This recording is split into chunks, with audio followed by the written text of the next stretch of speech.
Hello ಎಲ್ಲರಿಗೂ ನಮಸ್ತೆ. Welcome back to my YouTube channel. ನಾನು ಮೌನಿಕಾ ವ್ಲಾಗ್ಸ್. ಎಲ್ಲರೂ ಹೇಗಿದ್ದೀರಾ? ಎಲ್ಲರೂ ಚೆನ್ನಾಗಿದ್ದೀರಾ ಅಂತ ಅಂದ್ಕೊತಿದ್ದೀನಿ. ನಾವು ಚೆನ್ನಾಗಿದ್ದೀರಿ ಅಂತ ಹೇಳ್ತಾ ಇನ್ನು ಈ ವ್ಲಾಗ್ ಸ್ಟಾರ್ಟ್ ಮಾಡ್ತಿದ್ದೀನಿ. ಈ ವ್ಲಾಗ್ ಬಂದು ಗುರುವಾರ ವ್ಲಾಗ್ ನಿಮ್ಮ ಜೊತೆ ಶೇರ್ ಮಾಡ್ಕೊತಾ ಇದ್ದೀನಿ. ಬೆಳಗ್ಗೆನೇ ಈ ರೀತಿ ಸಿಂಪಲ್ಗೆ ಮನೆ ಮುಂದೆ ರಂಗೋಲಿನ ಹಾಕ್ಕೊಂಡ್ಬಿಟ್ಟೆ. ಇದು ಬಂದು ಸ್ವಾಮಿಗಳವರು ಶಬರಿಮಲೆಗೆ ಹೋಗೋದಕ್ಕೂ ಮುಂಚೆ ಶೂಟ್ ಮಾಡಿರೋ ವ್ಲಾಗ್ ಇದು. ಇನ್ನು ಅವತ್ತು ಹೊರಗಡೆ ಕೆಲಸ ಎಲ್ಲ ಮುಗಿಸ್ಬಿಟ್ಟು ಮನೆಯಲ್ಲಿರೋ ಸ್ವಲ್ಪ ಚಿಕ್ಕ ಚಿಕ್ಕ ಕೆಲಸಗಳನ್ನೆಲ್ಲ ಮುಗಿಸ್ಕೊತಾ ಇದ್ದೀನಿ. ಅಮ್ಮನೂ ಇರೋದ್ರಿಂದ ಒಂದು ಸ್ವಲ್ಪ ಹೆಲ್ಪ್ ಆಯಿತು ನನಗೆ. ಅಮ್ಮ ಒಂದು ಸ್ವಲ್ಪ ಮಾಡ್ತಿರ್ತಾರೆ, ನಾನು ಒಂದು ಸ್ವಲ್ಪ ಮಾಡ್ಕೊತೀನಿ. ಇನ್ನು ಇವತ್ತು ದೇವ್ರಿಗೆ ನೈವೇದ್ಯಕ್ಕೆ ಅಂತ ಹೇಳಿಬಿಟ್ಟು ಸ್ವೀಟ್ ಪೊಂಗಲ್ನ ಮಾಡ್ತಿದ್ದೀನಿ.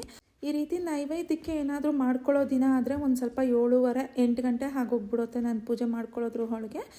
ಅಂದರೆ ನೈವೇದ್ಯ ಮಾಡೋದು ಒಂದು ಸ್ವಲ್ಪ ಲೇಟ್ ಆಗಿಬಿಡುತ್ತೆ. ಬೆಳಗ್ಗೆನೇ ನನ್ನ ಮಗಳಿಗೆ ನಮ್ಮ ಮನೆಯವ್ರಿಗೆ ಬಾಕ್ಸ್ ರೆಡಿ ಮಾಡಿ ಕೊಟ್ಬಿಡ್ಬೇಕು. ಅವರು ನನ್ನ ಮಗಳಾದರೆ 6:30ಗೆ ಹೋಗ್ತಿರ್ತಾರೆ. ಇನ್ನು ನಮ್ಮ ಮನೆಯವರು 7 ಗಂಟೆ 7:30ಗೆಲ್ಲ ಡ್ಯೂಟಿಗೆ ಹೋಗ್ತಿರ್ತಾರೆ. ಅದಕ್ಕಾಗಿ ಬ್ರೇಕ್ಫಾಸ್ಟ್ ಎಲ್ಲ ಮುಗಿಸ್ಕೊಂಡು ಆಮೇಲೆ ನಾನು ಈ ರೀತಿ ಏನಾದರೂ ದೇವ್ರಿಗೆ ನೈವೇದ್ಯಕ್ಕೆ ಅಂತ ಹೇಳಿಬಿಟ್ಟು ಪ್ರಸಾದ ರೆಡಿ ಮಾಡ್ಕೊತೀನಿ. ಹಾಗೆ ಹಣ್ಣುಗಳು ಇಲ್ಲೋ ರಸಾಯನ ಮಾಡೋಂಗಿದ್ರೆ ಪ್ರಸಾದ ಸ್ವಲ್ಪ ಬೇಗ ರೆಡಿ ಆಗೋಗುತ್ತೆ. ಈ ರೀತಿ ಸ್ಟವ್ ಮೇಲೆ ನಾವು ಕುಕ್ ಮಾಡಿಕೊಂಡು ಮಾಡಬೇಕು ಅಂತಂದರೆ ಸ್ವಲ್ಪ ಟೈಮ್ ಬೇಕಾಗುತ್ತೆ. ಅದಕ್ಕೆ ನಾನು ಲಂಚ್ ಬಾಕ್ಸ್ ಎಲ್ಲ ರೆಡಿ ಮಾಡಿದ್ದು ಆದಮೇಲೆ ನಾನು ಈ ರೀತಿ ದೇವ್ರ ಪ್ರಸಾದಕ್ಕೆ ಅಂತ ಹೇಳಿಬಿಟ್ಟು ಪ್ರಸಾದನೂ ರೆಡಿ ಮಾಡಿಬಿಡ್ತೀನಿ. ಇನ್ನು ಇವತ್ತು ಟೈಮ್ ಬಂದು 7:45 ಆಗ್ತಿದೆ. ಇವಾಗ ಪೂಜೆ ಎಲ್ಲ ಕಂಪ್ಲೀಟ್ ಮಾಡಿಕೊಂಡೆ. ಸ್ವಾಮಿಗಳವ್ರು ಬೆಳಗ್ಗೆ 6 ಗಂಟೆಗೆ ದೇವಸ್ಥಾನಕ್ಕೂ ಹೋಗಿ ಬಂದುಬಿಟ್ರು. ಇನ್ನು ನೈವೇದ್ಯಕ್ಕೆ ನಾನು ಈ ರೀತಿ ಸ್ವೀಟ್ ಪೊಂಗಲ್ ಮಾಡಿ ಇಟ್ಬಿಟ್ಟು ಈ ರೀತಿ ಸಾಂಬ್ರಾಣಿ ತುಪ್ಪ ಎಲ್ಲ ಮನೆಗೆಲ್ಲ ಮೂಲೆಗೂ ತೋರಿಸ್ಕೊಂಡು ಬಂದುಬಿಡ್ತೀನಿ. ಇದೊಂದು ಅಭ್ಯಾಸ ಆಗಿದೆ. ಈ ಸ್ಮೆಲ್ ಅಂದರೆ ನನಗೆ ತುಂಬಾ ಇಷ್ಟ. ಒಂದು ಸ್ವಲ್ಪ ಜಾಸ್ತಿ ಹೊಗೆ ಬರಲಿ ದೇವ್ರ ಮನೆಯಲ್ಲಿ ಅಂತ ಹೇಳಿಬಿಟ್ಟು ಸಾಂಬ್ರಾಣಿನೂ ಒಂದು ಸ್ವಲ್ಪ ಜಾಸ್ತಿನೇ ಹಾಕಿ ಅಲ್ಲಿಟ್ಟಿದ್ದೀನಿ. ಇನ್ನು ಹೂವು ಎಮ್ಮ ಬರೋದನ್ನು ಲೇಟ್ ಆಗುತ್ತೆ. ಅಂದರೆ ಮಾಮೂಲಿ ಮಾರ್ಕೆಟಲ್ಲಿ ನಾನು ಹೂವು ತೊಗೊಂಬಂದ್ಬಿಡ್ತೀನಿ, ಚಾಮಂಚಿ ಆಗಲಿ ರೋಸ್ ಆಗಲಿ. ಈ ಕಟ್ಟಿರೋ ಹೂವು ತೊಗೊಂಬರೋ ಎಮ್ಮ ಬರೋದ್ರ ಒಳಗಡೆ 7 ಗಂಟೆ 7:30 ಆಗೋಗ್ಬಿಟ್ಟಿರುತ್ತೆ. 6:30 ಮೇಲೆ 7:30 ಹೋಳಿಗೆ ಯಾವಾಗಾದರೂ ಬರ್ತಿರ್ತಾರೆ ಅವರು. ಇನ್ನು ಸರಿ ಅವ್ರು ಬಂದ ಮೇಲೆ ಫೋಟೋಗೆಲ್ಲ ಹಾಕಿದ್ರೆ ದೇವ್ರ ಫೋಟೋಗಳಿಗೆ ಹಾಕಿದವಾಗ ದೇವ್ರ ಫೋಟೋ ತುಂಬ ಕಾಣ್ತಿರುತ್ತೆ. ಅದಕ್ಕಾಗಿ ಹೂವು ಎಮ್ಮ ಬರೋವರೆಗೂ ಒಂದು ಸ್ವಲ್ಪ ವೆಯ್ಟ್ ಮಾಡಿಬಿಟ್ಟು ಆಮೇಲೆ ಪೂಜೆ ಎಲ್ಲನೂ ಕಂಪ್ಲೀಟ್ ಮಾಡ್ಕೊಂಡ್ಬಿಡ್ತೀನಿ.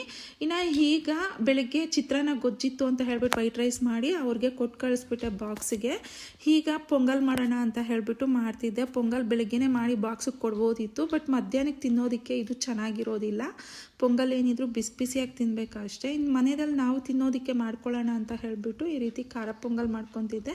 ದೇವ್ರ ನೈವೇದ್ಯಕ್ಕೆ ಸ್ವೀಟ್ ಪೊಂಗಲ್ ಮಾಡಿದ್ದೀನಿ. ಈಗ ಎಲ್ರಿಗೂ ಮನೆಯಲ್ಲಿ ಬ್ರೇಕ್ಫಾಸ್ಟ್ಗೆ ಅಂತ ಹೇಳಿ ಖಾರ ಪೊಂಗಲ್ ಮಾಡ್ಕೊತಿದ್ದೆ. ನಾನು ಖಾರ ಪೊಂಗಲ್ಗೆ ರೈಸ್ ಬಂದು ಸೊಸೈಟಿ ಎಲ್ಲ ಹಾಕ್ತಾರಲ್ವ, ಆ ರೈಸ್ನೇ ಒಂದು 4ರಿಂದ 5 ಸಲ ನೀಟಾಗಿ ತೊಳ್ಕೊಂಬಿಟ್ಟು ಆಮೇಲೆ ಮಾಡ್ಕೊತೀನಿ. ಆ ಅಕ್ಕಿ ಆದರೆ ಸ್ವಲ್ಪ ಚೆನ್ನಾಗಾಗುತ್ತೆ ನುಣ್ಣಕ್ಕೆ.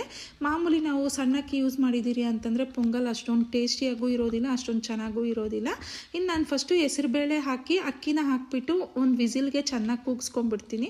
4ರಿಂದ 5 ವಿಸಿಲೇ ಇಡ್ತೀನಿ, ಚೆನ್ನಾಗಿ ನುಣ್ಣಗಾಗಲಿ ಅಂತ ಹೇಳಿಬಿಟ್ಟು. ನೀರು ಅಷ್ಟೇ ಜಾಸ್ತಿನೇ ಹಾಕ್ಕೊತೀನಿ. ಮಾಮೂಲಿಯಾಗಿ ರೈಸ್ಗೆ ನಾವು 1 ಗ್ಲಾಸ್ ಹಾಕೋ ಹತ್ರ 1 ಗ್ಲಾಸ್ ರೈಸ್ಗೆ 2 ಗ್ಲಾಸ್ ನೀರು ಹಾಕ್ತಿರಲ್ವ, ಇದಕ್ಕಾದರೆ 1 ಗ್ಲಾಸ್ ರೈಸ್ಗೆ 3 ಗ್ಲಾಸ್ ಅಷ್ಟು ನೀರು ಹಾಕ್ಕೊತೀನಿ. ನಾನು ಕುಕ್ಕರಲ್ಲಿ ಹೆಸರುಬೇಳೆನೂ ಅಕ್ಕಿನ ಹಾಕಿಬಿಟ್ಟು ಚೆನ್ನಾಗಿ ವಿಸಿಲ್ಗೆ ಇಟ್ಬಿಡ್ತೀನಲ್ವ. ಇವಾಗ ಒಗ್ಗರಣೆಗೆ ಹಾಕ್ಕೊತಿದ್ದೀನಿ. ಒಗ್ಗರಣೆಗೆ ಜೀರಿಗೆ, ಮೆಣಸು, ಒಣಗಿದ ಮೆಣಸಿನ್ಕಾಯಿ ಹಾಕ್ತಿದ್ದೀನಿ. ಹಸಿಮೆಣ್ಸಿನ್ಕಾಯಿ ಹಾಕ್ಬೋದಿತ್ತು, ಅಮ್ಮ ತಿನ್ನೋದಿಲ್ಲ, ಅದಕ್ಕಾಗಿ ಒಣಗಿದ ಮೆಣಸಿನ್ಕಾಯಿ ಹಾಕಿಬಿಟ್ಟು ಕೊತ್ತಂಬರಿ ಸೊಪ್ಪು, ಕರಿಬೇವಿನ ಸೊಪ್ಪನ್ನೆಲ್ಲ ರೆಡಿಯಾಗಿ ಇಟ್ಕೊಂಡ್ಬಿಟ್ಟು ಈ ರೀತಿ ಒಗ್ಗರಣೆಗೆ ಹಾಕ್ಕೊಂಡ್ಬಿಡ್ತೀನಿ. ಒಂದು ಸ್ವಲ್ಪ ಒಗ್ಗರಣೆಗೆ ಹಾಕ್ಕೊಂಡು ನೀರು ಹಾಕಿಬಿಟ್ಟು, ಅಂದರೆ 1 ಗ್ಲಾಸ್ ನೀರಷ್ಟು ಹಾಕಿಬಿಟ್ಟು ಒಂದು ಸ್ವಲ್ಪ ಉಪ್ಪು ಹಾಕಿ ಚೆನ್ನಾಗಿ ಕುದಿಸ್ತೀನಿ.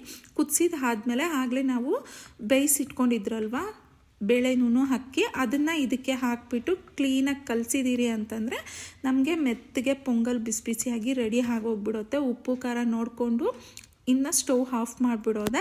ಇನ್ನು ಆ ಕಡೆ ನೋಡಿ ನಾನು ಚಟ್ನಿಗೆ ರೆಡಿ ಮಾಡ್ಕೊತಾ ಇದ್ದೆ. ಕಡಲೆ ಬೀಜದ ಚಟ್ನಿ ಕಂಪಲ್ಸರಿ ಇರಬೇಕು. ತೆಂಗಿನಕಾಯಿ ಚಟ್ನಿ ಆದರೂ ಸರಿ ತುಂಬ ಚೆನ್ನಾಗೇ ಇರುತ್ತೆ, ಆದರೆ ಪೊಂಗಲ್ಗೆ ಕಡಲೆ ಬೀಜದ ಚಟ್ನಿ ಆದರೆ ಕಾಂಬಿನೇಷನ್ ಚೆನ್ನಾಗಿರುತ್ತೆ ಅಂತ ಹೇಳ್ಬಿಟ್ಟು ಅದೇ ಚಟ್ನಿನೇ ಮಾಡ್ತಿದ್ದೆ. ಪೊಂಗಲ್ಲು ನೋಡಿ ಈ ರೀತಿ ರೆಡಿ ಆಗೋಗ್ಬಿಡ್ತು. ನೋಡೋದಕ್ಕೆ ಅಲ್ಲ, ತಿನ್ನೋದಕ್ಕೂ ಅಷ್ಟೇ ತುಂಬ ಟೇಸ್ಟಿಯಾಗಿರುತ್ತೆ. ಒಂದ್ಸರಿ ಟ್ರೈ ಮಾಡ್ಕೊಳ್ಳಿ. ಕುಕ್ಕರಲ್ಲಿ ನಾವು ಎಲ್ಲ ಮಸಾಲೆ ಹಾಕಿಬಿಟ್ಟು ಅಂತಂದರೆ ಒಗ್ಗರಣೆಗೆಲ್ಲ ಹಾಕಿ ಇಡ್ಬೋದು, ಅದೊಂಥರ ಟೇಸ್ಟ್ ಇರುತ್ತೆ. ನಾವು ಕುಕ್ಕರಲ್ಲಿ ಬೇಳೆನೂ ಅಕ್ಕಿನ ಬೇಯಿಸ್ಕೊಂಡ್ಬಿಟ್ಟು ಆಮೇಲೆ ನಾವು ಈ ರೀತಿ ಮಾಡ್ಕೊಂಡಿದ್ದೀರಿ, ಒಗ್ಗರಣೆಗೆ ಹಾಕ್ಕೊಂಡಿದ್ದೀರಿ ಅಂತಂದರೆ ಇದೊಂಥರ ಟೇಸ್ಟು ತುಂಬ ಚೆನ್ನಾಗಿರುತ್ತೆ. ಇನ್ನು ಕಡಲೆ ಬೀಜ ಸಮೇತ ಹುರಿದ್ಬಿಟ್ಟು ನೀಟಾಗಿ ಚಟ್ನಿನೂ ಮಾಡ್ಕೊಂಡ್ಬಿಟ್ಟೆ. ಇದು ಬಂದು ಒಂದು ಒಳ್ಳೆ ರೆಸಿಪಿ ಅಂತ ಹೇಳ್ಬೋದು. ನಿಮಗೆ ತುಂಬ ಟೇಸ್ಟಿಯಾಗಿರುತ್ತೆ, ಅಷ್ಟೇ ಚೆನ್ನಾಗಿರುತ್ತೆ. ಕಾಲಿಫ್ಲವರಲ್ಲಿ ಏನು ಮಾಡಿದ್ರೂ ರುಚಿಯಾಗೇ ಇರುತ್ತೆ. ಇದೊಂಥರ ರುಚಿ. ಒಂದ್ಸಲಿ ಟ್ರೈ ಮಾಡಿ ಇದು ಹೇಗೆ ಮಾಡೋದು ಅಂತ ಹೇಳಿಬಿಟ್ಟು ಹೇಳ್ತೀನಿ. ಆಲೂಗಡ್ಡೆನ ಮತ್ತು ಕಾಲಿಫ್ಲವರ್ನ ನೀಟಾಗಿ ತೊಳ್ಕೊಂಬಿಟ್ಟು ನಾನು ಬಿಸಿ ನೀರಲ್ಲಿ ಕಾಲಿಫ್ಲವರ್ನ ಹಾಕಿ ತೆಗೆದ್ಬಿಟ್ಟೆ, ಯಾಕಂದರೆ ಏನಾದರೂ ಚಿಕ್ಕ ಚಿಕ್ಕ ಹುಳ ಇದ್ದರೂ ಹೋಗ್ಬಿಡುತ್ತೆ ಅಂತ ಹೇಳಿಬಿಟ್ಟು. ಈಗ ಒಂದು ಬಾಣಲಿಗೆ ಎಣ್ಣೆ ಹಾಕಿಬಿಟ್ಟು ಈ ರೀತಿ ಕಾಲಿಫ್ಲವರ್ ಮತ್ತು ಆಲೂಗಡ್ಡೆನ ಎಣ್ಣೆಯಲ್ಲಿ ಚೆನ್ನಾಗಿ ಫ್ರೈ ಮಾಡಬೇಕು. ಆಲ್ರೆಡಿ ಕುಕ್ ಆಗೋಗ್ಬಿಟ್ಟಿರುತ್ತೆ ಅದರಲ್ಲಿ, ಅಂದರೆ 95% ಕುಕ್ ಆಗಿರುತ್ತೆ. ಆಮೇಲೆ ತೆಗೆದ್ಬಿಟ್ಟು ಅದೇ ಎಣ್ಣೆಗೆ ಒಂದು ಸ್ವಲ್ಪ ಸಾಸಿವೆ ಈರುಳ್ಳಿನ ಹಾಕಿ ಒಂದು ಸ್ವಲ್ಪ ಫ್ರೈ ಮಾಡಿ, ಆಮೇಲೆ ಕರ್ಬೇವಿನ ಸೊಪ್ಪು ಶುಂಠಿ ಬೆಳ್ಳುಳ್ಳಿ ಪೇಸ್ಟನ್ನು ಸಹ ಒಂದು ಸ್ವಲ್ಪ ಹಾಕ್ಕೊಂಬಿಟ್ಟು ಅದನ್ನು ಫ್ರೈ ಮಾಡ್ಕೊಬೇಕು. ಕಾಲಿಫ್ಲವರ್ ತುಂಬ ಜಾಸ್ತಿ ತಿನ್ನೋರ್ಗಂದರೆ ಇದು ಒಂದು ಒಳ್ಳೆ ರೆಸಿಪಿ ಅಂತಲೇ ಹೇಳ್ತೀನಿ. ತುಂಬ ಚೆನ್ನಾಗಿರುತ್ತೆ. ಬೇಳೆ ಸಾರಿಗಾಗಲಿ, ಈ ರಸಮ್ ಮಾಡ್ತೀರಲ್ವ ರಸಮ್ಗಾಗಲಿ ತುಂಬಾ ಚೆನ್ನಾಗಿರುತ್ತೆ. ಇನ್ನು ನೋಡಿ, ಈಗ ಎಲ್ಲ ಹಾಕ್ಕೊಂಡು ಫ್ರೈ ಮಾಡ್ಕೊತಿದ್ದೀನಿ. ಇದಕ್ಕೇನು ಕಡಲೆಬೇಳೆ ಆಗಲಿ ಉದ್ದಿನಬೇಳೆ ಏನೂ ಹಾಕೋದಿಲ್ಲ. ಎಣ್ಣೆ, ಸಾಸಿವೆ ಹಾಕ್ಕೊಂಬಿಟ್ಟು ಆಮೇಲೆ ಈರುಳ್ಳಿ, ಶುಂಠಿ ಬೆಳ್ಳುಳ್ಳಿ ಪೇಸ್ಟು, ಕರ್ಬೇವಿನ ಸೊಪ್ಪು ಅಷ್ಟು ಮಾತ್ರನೇ ಹಾಕಿದ್ದೀನಿ. ಅದು ಫ್ರೈ ಆದಮೇಲೆ ನಾವು ಆಗಲೇ ಫ್ರೈ ಮಾಡ್ಕೊಂಡಿದ್ರಲ್ವ ಆಯಿಲಲ್ಲಿ, ಇದು ಫ್ರೈ ಆಗೋಷ್ಟು ಆಯಿಲ್ನ ಹಾಕ್ಕೊಂಡಿರೋದು ಅಷ್ಟೇ. ಅದೇ ಆಯಿಲಲ್ಲೇ ಈ ರೀತಿ ಒಗ್ಗರಣೆಗೆ ಹಾಕ್ಕೊಳ್ಳೋದು. ಆಮೇಲೆ ಕಾಲಿಫ್ಲವರು ಆಲೂಗಡ್ಡೆನೂ ಇದಕ್ಕೆ ಹಾಕಿಬಿಟ್ಟು ಒಂದು ಸ್ವಲ್ಪ ಅರಿಶಿನದ ಪುಡಿ, ಖಾರ ಒಂದು ಸ್ವಲ್ಪ ಜಾಸ್ತಿ ಹಾಕ್ಕೊಂಡಿದ್ದೀನಿ, ಯಾಕಂದರೆ ನಮ್ಮ ಮನೆಯಲ್ಲಿ ಒಂದು ಸ್ವಲ್ಪ ಸ್ಪೈಸಿಯಾಗಿ ತಿಂತಾರೆ ಅದಕ್ಕಾಗಿ. ಆಮೇಲೆ ಗರಂ ಮಸಾಲ ಒಂದು ಸ್ವಲ್ಪ ಹಾಕ್ಕೊಂಡು ನೀಟಾಗಿ ಮಿಕ್ಸ್ ಮಾಡಿಬಿಡ್ತಾ ಇದ್ದೀನಿ. ಇದೆಲ್ಲ ಮಿಕ್ಸ್ ಆಗಿದ್ದಾದಮೇಲೆ ಒಂದು ಸ್ವಲ್ಪ ಉಪ್ಪು ಹಾಕ್ಕೊಂಡು ಕಲಿಸ್ಬಿಟ್ಟು ಒಂದು ಟೀ ಗ್ಲಾಸ್ ಅಷ್ಟು ನೀರು ಮಾತ್ರನೇ ಹಾಕ್ಕೊಬೇಕು. ಯಾಕಂದರೆ ಈ ಮಸಾಲೆ ಎಲ್ಲನೂ ಕಾಲಿಫ್ಲವರ್ಗೆ ಆಲೂಗಡ್ಡೆಗೆ ಹಿಡ್ಕೊಬೇಕು, ಅಷ್ಟು ಮಾತ್ರನೇ ನೀರು ಹಾಕೋದು. ಲಾಸ್ಟಲ್ಲಿ ಕೊತ್ತಂಬರಿ ಸೊಪ್ಪನ್ನು ಒಂದು ಸ್ವಲ್ಪ ಹಾಕಿ ನೀಟಾಗಿ ಕಲಗಿಸ್ಬಿಟ್ಟು ಒಂದು ಸ್ವಲ್ಪ ಹೊತ್ತು ಲಿಡ್ನ ಕ್ಲೋಸ್ ಮಾಡಿ ಇಡಬೇಕು. ಸಿಮ್ಮಲ್ಲೇ ನಾವೊಂದು 5 ನಿಮಿಷ ಇಟ್ಟಿದ್ದೀರಿ ಅಂತಂದರೆ ಈ ರೀತಿ ರೆಡಿ ಆಗೋಗುತ್ತೆ. ತುಂಬಾ ಚೆನ್ನಾಗಿರುತ್ತೆ. ಇನ್ನು ನೋಡಿ, ಬಿಸಿ ಬಿಸಿಯಾಗಿ ರೈಸು ರೆಡಿ ಆಯಿತು. ಮತ್ತು ಚಪಾತಿ ಸಮೇತ ಮಾಡ್ಕೊಂಡಿದ್ದೆ. ಈ ಕಾಲಿಫ್ಲವರ್ಗಂತೂ ತುಂಬ ಚೆನ್ನಾಗಿರುತ್ತೆ. ಒಂದ್ಸಲ ಟ್ರೈ ಮಾಡ್ಕೊಳ್ಳಿ. ಹಾಗೆ ಬೆಳಿಗ್ಗೆ ದೇವ್ರಿಗೆ ಅಂತ ಮಾಡಿರೋದು ಪ್ರಸಾದನೂ ರೆಡಿಯಾಗೇ ಇದೆ, ತಿನ್ಕೊಳ್ಳಿ ಅಂತ ಹೇಳ್ಬಿಟ್ಟು ಅದನ್ನು ಇಲ್ಲಿ ತೊಗೊಂಬಂದು ಇಟ್ಟಿದ್ದೀನಿ. ಸ್ವೀಟ್ ಪೊಂಗಲ್ಲು.